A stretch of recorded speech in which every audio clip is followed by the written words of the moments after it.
नमस्कार दोस्तों, मैं Mahendra fast and last study YouTube पर आपका हार्दिक स्वागत करता हूं। आज हम जो राजस्थान के मूल स्रोत हैं उनकी अंतिम क्लास ले रहे हैं। ठीक है, अंतिम क्लास में देखो राजस्थान के जो इतिहास को जानने के मूल स्रोत में हमने मूल स्रोत कितने पढ़े थे? 4 पढ़े थे, जिनमें अभिलेख थे, शिलालेख थे। ठीक है, दूसरे थे ताम्रपत्र जिन्हें ताम्रपत्र कहा जाता था, तीसरे थे मुद्राएं जिन्हें सिक्के कहा जाता था, और अंतिम जो चौथा बच रहा है वो कौन है? पुरालेखिक सामग्री या साहित्य जो मूल स्रोतों में है। इन जो मूल स्रोतों का जो लेख व सामग्री का बड़ा महत्व क्यों है? क्योंकि इसके अंदर जो वर्तमान काल से जो अब चल रहा है इस काल से तो पहले के जो कागज थे, ठीक है, पत्र थे, ठीक है, वो क्या क्या थे? राजकीय या अर्ध राजकीय तथा लोक लिखित साधक। यानी राजकीय मतलब सरकारी हो गए, अर्ध राजकीय मतलब प्राइवेट या निजी क्षेत्र के हो गए, तथा लोग यानी लोगों के द्वारा जो कही गई बातें थी उनको लिखित रूप दे दिया गया और उनको इकट्ठा कर लिया गया। ठीक है, तो ये पुरालेख के अंतर्गत आते हैं। कौन से? ये सभी के सभी। ठीक है, इनमें क्या है? देखो आगे है मुगल जो प्रशासन है, यानी मुगलों का जो शासन था भारत के ऊपर, उस समय सरकारी कागजों को और पत्रों को इकट्ठा करने की उनको आदत थी। तो हमारे राजस्थान के जो राजपूत थे उनके ऊपर भी मुगलों का क्या था? अधिकार था। तो ये आदत उनको भी लगी। किनको? राजपूतों को क्यों लगी? क्योंकि उनके दरबार में रहते थे। तो उनके दरबार में रहते थे तो वो देखते थे कि यार ये जो मुगल हैं वो सरकारी कागजों को, अर्ध सरकारी कागजों को, और जो लोग लिखवाते हैं उन कागजों को इकट्ठा करके क्या करते हैं? ठीक है, तो वो भी इनको रखने लग गए थे। कौन? मुगल भी, राजपूत भी रखने लगे मुगलों की देखो देख। ठीक, तो इसलिए इसके बाद जब मुगल भी चले गए, राजपूत भी चले गए, तो उसके बाद में हमें भी तो चाहिए ना। तो हमारे लिए मतलब जब हम आज़ाद हुए थे उसके जो बाद, ठीक है, 1955 के अंदर राजस्थान राज्य बेलेखागार बीकानेर के अंदर बना दिया गया। यानी 1955 में जयपुर में इसकी स्थापना हुई थी और 1960 में इसको बीकानेर स्थानांतरित कर दिया गया था कि जो एक ये चीज़ें थी इकट्ठी करने के लिए। चीज़ें कौन सी? जैसे कोई पत्र था, राजा महाराजा को क्या बोलते थे? जैसे फरमान बोलते थे, मंसूर बोलते थे, या फिर दोवर की बोलते थे। ठीक है, इनको क्या नाम दिया गया था? उन नामों के लिए, या फिर जैसे राजा महाराजाओं के चित्र बना दिए गए थे। ठीक है, तो वो सभी के सभी कहाँ है? इस अभिलेखागार में है। कौन से अभिलेखागार में?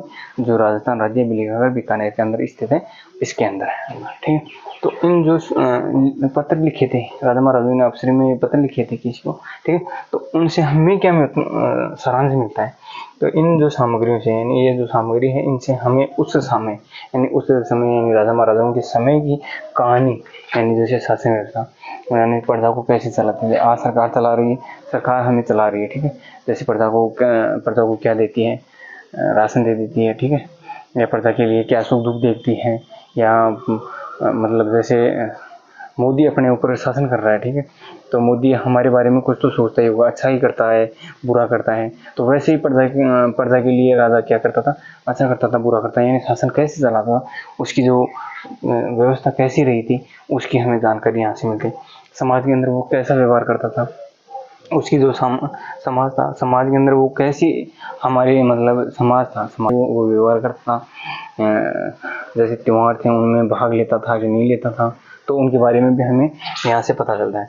आर्थिक दशा उस समय की, जैसे सोने के सिक्के चला रखे थे, चांदी के चला रखे थे, या तांबे के चला रखे थे, उस समय की स्थिति का भी हमें इन कागजों से, पत्रों से हमें पता चलता है। ये मतलब हमारे इतिहास में महत्वपूर्ण भाग है। कौन? पुरालेखिक सामग्री। ठीक है, अगर जिनमें से देखो प्रमुख कौन से हैं? पहला है फरमान। फरमान क्या होता है कि मुगल जो बादशाह होता था उसके द्वारा, मुगल बादशाह खुद के द्वारा सामंतों को, शहजादे वो होते थे, मतलब राजा महाराजा की पहले क्या होती, राजा के बहुत सारी रानियाँ होती थी, उनके जो पुत्र होते थे वो शहजादे कहलाते थे। सामंत किसी को दे दिया, ठीक है, और वो जमीन बांट दिया, उनको सामंत कहा जाता था। और विदेशी शासक, जैसे यहाँ दिल्ली थी तो दिल्ली के ऊपर मुगलों का शासन था, और दूसरे क्षेत्र या दूसरे राज्य के अंदर किसी, जैसे हूण का शासन हुआ, गुर्जर प्रतिहारों का हुआ, ऐसे दूसरे जो विदेशी शासक थे उनका अगर शासन होता था तो उनको भेज देते कि तुम आप मेरी हमारी प्रजा को आप परेशान मत करना, युद्ध करना है तो हमसे ही करना। तो ये पत्र व्यवहार होते थे, तो ये अफसर में होते थे, प्रजा के नाम पर होते थे। ठीक है, प्रजा के नाम से भेजे जाते थे, उन्हें शाही फरमान कहा गया है। ठीक है, अगला है मंसूर। मंसूर क्या होता है कि बादशाह की मौजूदगी में, मंसूर क्या होता है कि उनकी उपस्थिति के अंदर जो शहजादा था, मैंने अभी बताया आपको, शहजादा क्या होता है? अनेक रानियों से जो पुत्र होते हैं उनमें उन्हें शहजादे कहते हैं। तो उन जो शहजादे के क्या होता था, शहजादे द्वारा जो आदेश पत्र निकाल दिया जाता था, उसे किसके? सामने, बादशाह के सामने ये आदेश पत्र निकाल दिया जाता था, उसे मंसूर कहा जाता था। वो आदेश पत्र क्यों निकालता था? क्योंकि मान लो कि किसी राज्य के ऊपर आक्रमण करना है, ठीक है, तो वो अपनी प्रजा को बोलेगा कि ठीक है, आप उस पर चढ़ाई कर दो या फिर उस किले को या उस स्थान को जीत के आओ आप, ठीक है, तो आदेश जारी कर देता था या फिर किसी और भी कारणवश कर देता था। तो वो कौन सा आदेश कहलाता था? मंसूर आदेश कहलाता। रुका रुका क्या होता था? अधिकारियों से अधिकारियों के बीच में वार्तालाप, अधिकारी से दूसरे अधिकारी, मतलब ये अधिकारी था तो उस दूसरे अधिकारी के पास पत्र का क्या करना, लेन देन करना, क्या कहलाता है? रुका कहलाता है, ठीक है। परवाना क्या होता कि राजा के द्वारा, परवाना यह है कि राजा के द्वारा कोई अधीनस्थ राजा हो गया, ठीक है, कर्मचारी हो गया। जैसे मान लो कि मुगल बादशाह अकबर था, अकबर ने क्या किया, चित्तौड़ को जीत लिया था, ठीक है, चित्तौड़ को जीत लिया था और चित्तौड़ के ऊपर दूसरे मतलब अपने विश्वसनीय व्यक्ति को छोड़ दिया चित्तौड़ के ऊपर, ठीक है, अपने पुत्र को छोड़ दिया मान लो, तो उससे जो पत्र व्यवहार होता था वो परवाना कहलाता था। यहाँ कोई राजा था, जैसे अपने राजपूत थे, कस्बा वंश थे, वो उनसे संधि कर लिए थे कि हम आपके शरण में आ गए, हमें रहने दो, हमें राज कर लेने दो, आप कहोगे वैसे हम कर देंगे, आप कहोगे कि छोड़ दो तो छोड़ देंगे, ठीक है, मतलब राजपाट छोड़ देंगे, है ना, राजपाट के लिए। तो वो क्या होता था? परवाना होता था। अगला है जो दोवर की, इसमें क्या है, दोवर की क्या होता कि जो दैनिक प्रशासन यानी दैनिक खर्च होता था, जैसे प्रजा भी रहती थी राजाओं के पास, जैसे घोड़ों के घुड़सवार, जैसे घुड़सवार यानी घोड़ों को चलाने वाले सवार थे, जैसे हाथी सवार यानी हाथियों को चलाने वाले सवार थे, पैदल सैनिक थे, तो ऐसे सब सैनिक थे खूब सारे, ठीक है। उनका जो खर्च होता था या प्रजा मतलब अपने प्रजा का भी होता था, अपने प्रशासन खुद का भी होता था, मतलब जो आसपास रहते थे राजा महाराजा की, उनका भी तो खर्च होता था ही। तो उन जो खर्चों को लिखित रूप दिया गया है वो किस में दिया गया है? दोहर के में दिया गया है, ठीक है। अगला है युद्ध से संबंधित, कोई भी युद्ध के अंदर खर्चा हो जाता था, युद्ध के अंदर क्या होता? खर्च होता, युद्ध संबंधी खर्च, यानी युद्ध के अंदर जैसे अस्त्र शस्त्र ज़्यादा चाहिए होते हैं, ठीक है, जैसे कोई बंदूक चाहिए, गोली चाहिए, हथियार चाहिए, टूट गए फूट गए तो उनको नए चाहिए, तो उनके ऊपर खर्च तो होता ही है। तो उनको जो खर्च होता था, उनका जो बहियाँ लिखी हुई है वो कहाँ है? दोहर के अंदर है। अगला इसी के अंदर है जो घायल है, घायल हो जाते थे युद्ध के अंदर, घायल हो जाते थे, उनका उपचार किया जाता था, तो वो दोहर के अंदर ही उपचार किया जाता था। उनका जो खर्च लिखा हुआ है वो दोहर के अंदर ही, दोहर की एक पत्र है उसके अंदर लिखा जाता था, या दोहर की एक बही है उसके अंदर लिखा जाता था। फिर है जमाबंदी। जमाबंदी आज ये मुगलों की देन है हमारे को। जमाबंदी राजस्व अधिकारी होते थे, यानी राजस्व की क्या थी? राजस्व संबंधी बहियाँ लिखी जाती थी। चुंगी, चुंगी का मतलब होता कर, तो जो करों से संबंधित चीज़ें हैं वो किस में लिखी हुई है? राजस्व के अंदर ही लिखी हुई है, जमाबंदी के अंदर ही लिखी हुई है। फिर है जंगलात, यानी जो जंगल के अंदर कितना क्षेत्र जंगलात होना चाहिए, कितना क्षेत्र चारागाह का होना चाहिए, कितना क्षेत्र कृषि का होना चाहिए, ये सभी के सभी किसमें है? जमाबंदी के अंदर लिखी हुई है। अगला है मुल्की। मुल्की क्या है कि जो राज्य की आमदनी, राज्य के अंदर आमदनी का सोर्स कैसे है, क्या है? जैसे आज राजस्थान के अंदर हमारे राजस्थान के अंदर आज शराब ज़्यादा बिकती है, तो शराब से आमदनी सरकार को ज़्यादा होती है। वैसे ही राज्य की आमदनी किससे होती थी? उसकी जो बही लिखी जाती थी वो मुल्की में लिखी जाती थी। कर्मचारियों के वेतन, आज भी कर्मचारियों के वेतन दिए जाते हैं, पहले भी दिए जाते थे सरकारी कर्मचारियों के वेतन, तो उनका जो हिसाब किताब रखा जाता है मुल्की में रखा जाता। अगला है तलकी। तलकी क्या था कि राजाओं के आदेश और अन्य शासकों सामंतों को क्रम से इन राजाओं क्या करते हैं? आदेश देते, किसी सामंत को दे देते, किसी शासक को दे देते थे, ठीक है, किसी शहजादी को दे देते थे, और उनकी जो नकल होती थी कि हाँ ये पत्र इसके पास पहुंच गया, जो उसकी नकल होती थी वो वापस लेता था कौन? राजा, उसको तकली कहा जाता था। देखिए इसमें अगला है हकीकत बही। हकीकत बही वो होती है जिस बहियों में राजा खुद यानी जो स्वयं के जो कार्य थे उनका उल्लेख किया हुआ है जिस बही के अंदर। निशान है अगला।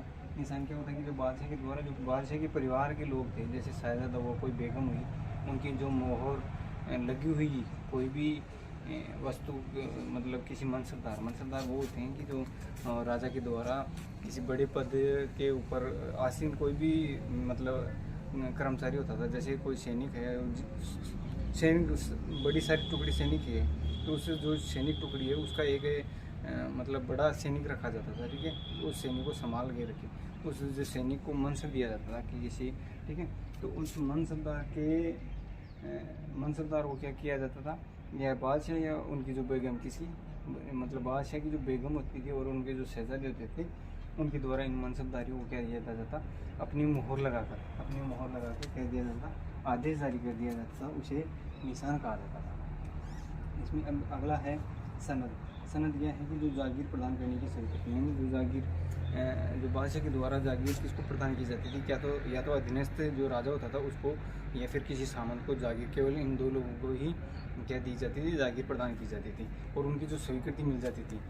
ठीक है, जागीर प्रदान करने की जो स्वीकृति किनको मिल जाती थी, सामंतों को और अधीनस्थों को मिल जाती थी, उसे सनद कहा जाता था। क्या कहा जाता था? सनद कहा जाता है। फिर अगला है हुकूमत वही।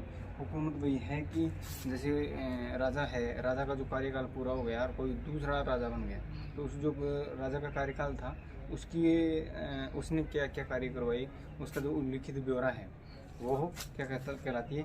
हुकूमत वही कहलाती है। और जो हकीकत वही क्या थी, जो राजा के ऊपर खुद के ऊपर, ठीक है, खुद के ऊपर लिखी गई है, खुद के जो कार्य किए थे, ठीक है, यानी उसकी जो जीवनी, वो तो कहलाती है क्या? हकीकत वही। और जो हुकूमत वही है वो क्या है? उसकी जो कार्यकाल कंप्लीट हो गया उसके जो बाद जो भी मतलब उसके जो कार्य देखे गए कि उसने ये अच्छा काम किए, उसने बुरे काम किए, जो उनकी जो लिखित रूप में प्रमाण मिले हैं उनको क्या कहा जाता है? एक को हकीकत। हकीकत वही तो वही है जो खुद के द्वारा, ठीक है। और जो हुकूमत है वो क्या है कि राजा का शासनकाल तो पूरा हो गया और दूसरा राजा आ गया तो उसने उसके जो पीछे वाले के राजा के कार्य देखे, ठीक है, उसको हुकूमत भी कहते हैं। ठीक है, अगला है वाक़या। वाक़या क्या है? राजा महाराजा भी अपने कार्य करते थे, मतलब अपनी भी शादियाँ करते थे, अपने बच्चों की भी शादियाँ करते थे, उसको वाक़या कहा जाता था। यानी समाज के अंदर अपनी रस्मों को पूरा करना, ठीक है, अपने परिवार के साथ, यानी अपने पारिवारिक जो गतिविधियाँ हैं उनके साथ राजा महाराजा करते थे, उसको वाक़या कहते हैं। वकील रिपोर्ट क्या है? वकील रिपोर्ट वो होती है कि जैसे मुग़ल थे, मुग़लों ने क्या किया कि राजपूतों को जीत लिया था, ठीक है, राजपूतों को अपने अधीनस्थ कर लिया था, तो वहाँ से किसी एक विशेष व्यक्ति को अपने दरबार में ले जाकर लगा लेना, ठीक है, तो वो वकील कहलाता था। मतलब उस राज्य का क्या करता था? वो प्रतिनिधित्व करता था। कौन? जो लेके गए थे वो व्यक्ति। वो जैसे अपने जयपुर से मान सिंह गया था, तो मान सिंह अपने मान लो कि किसके अगर दरबार में गया? अकबर के दरबार। तो मान सिंह क्या हो गया? उससे प्रजा के लिए क्या हो गया? प्रतिनिधित्व करने वाला, और इसके लिए क्या हो गया? वकील हो गया। ये वकील क्या करते थे? जैसे मुग़ल दरबार के अंदर कोई षड्यंत्र होते थे, जैसे कूटनीतियाँ होती थी, ठीक है, तो उनका तो वो तो गया, तो वो बताए न बताए वो तो उसकी मर्ज़ी, लेकिन उनका तो वो ध्यान रखेगा ही कि हाँ यहाँ मुग़ल दरबार में ऐसे षड्यंत्र होते हैं, यहाँ ऐसी कूटनीतियाँ चलती हैं, उत्तराधिकार युद्ध किन किन के बीच, जैसे 5 पुत्र हैं, 2 पुत्र हैं, तो 2 पुत्रों के अंदर उत्तराधिकार युद्ध भी होंगे कि राजा मरने वाला है, या फिर राजा बीमार है, या फिर राजा की अचानक मृत्यु हो गई, तो उसके बाद उत्तराधिकार युद्ध के लिए भी तो युद्ध भी तो हुए हैं। तो उन जो युद्ध थे उन युद्ध के बारे में भी इस वकील के पास क्या रहती थी? मतलब लिखित के अंदर क्या रहती थी? रिपोर्ट रहती थी, ठीक है। और मान लो अमीर दलबंदी, यानी अमीर क्या करते थे? जैसे आज भी कांग्रेस बीजेपी करते हैं, कांग्रेस के अंदर जैसे लगा कि मैं कांग्रेस से नहीं जीतूंगा तो बीजेपी में चला जाता, बीजेपी में नहीं लगा तो कांग्रेस में आ जाता, तो वैसे ही दलबंदी ये भी करते थे। 10 लोग किसी और के किसी बड़े राजा के पास चले जाते थे, 10 लोग किसी और के पास चले जाते, ऐसे दलबंदी कर देते, ठीक है। अमीरों का बहुत महत्व था, ठीक है। जब हम बात के इतिहास पढ़ेंगे उसमें इल्तुतमिश पढ़ेंगे तब अमीरों की का जो चालीसा बना था, यानी 40 लोगों का जो समूह बनता वो ताकतवर था उस समय, ठीक है। अगला है खरीदा। खरीदा क्या है? जो पत्र एक शासक से दूसरे शासक, यानी डायरेक्ट शासक से शासक को दिए जाते थे वो पत्र खरीदा कहलाते थे, यानी शासक से शासक को ही दिए जाते थे, वो क्या कहलाते थे? खरीदा कहलाते थे। अखबारात। अखबारात क्या कहलाते हैं?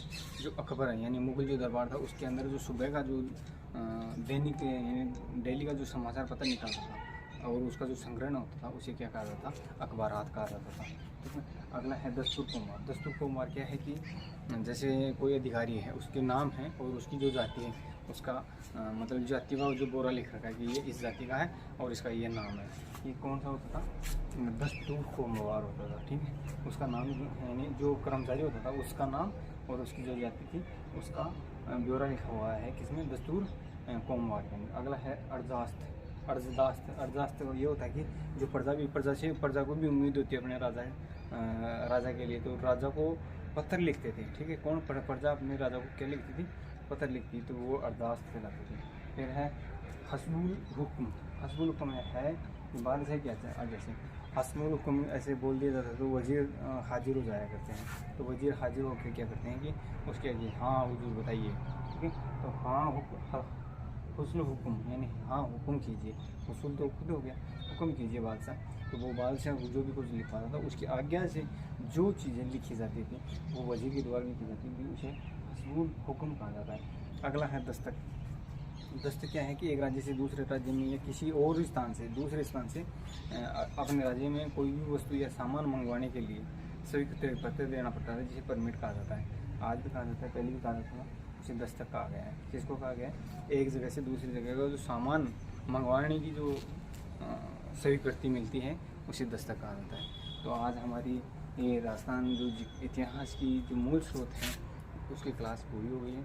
अगली क्लास देखिए भारत के संदर्भ में देखे थे हैं कि लोगों को ये भी लगना चाहिए कि राजस्थान जी के ही पढ़ाते हैं ये सिर्फ। मैं भारत का जी के भी पढ़ाता हूँ और स्पेशल साइंस भी पढ़ाता हूँ, ठीक है, और कंप्यूटर भी पढ़ाता हूँ। तो हम देखेंगे कि कंप्यूटर की क्लास ही ले लेते हैं, ये कॉमन क्लास रहेगी, क्योंकि कंप्यूटर आजकल सभी जो वनडे एग्ज़ाम हैं उनमें आता है। जैसे राजस्थान के एग्ज़ाम में भी आता है और भारत की जो एग्ज़ाम है वनडे एग्ज़ाम, यानी एक दिन लगने वाली जो एग्ज़ाम है उनमें भी आता है।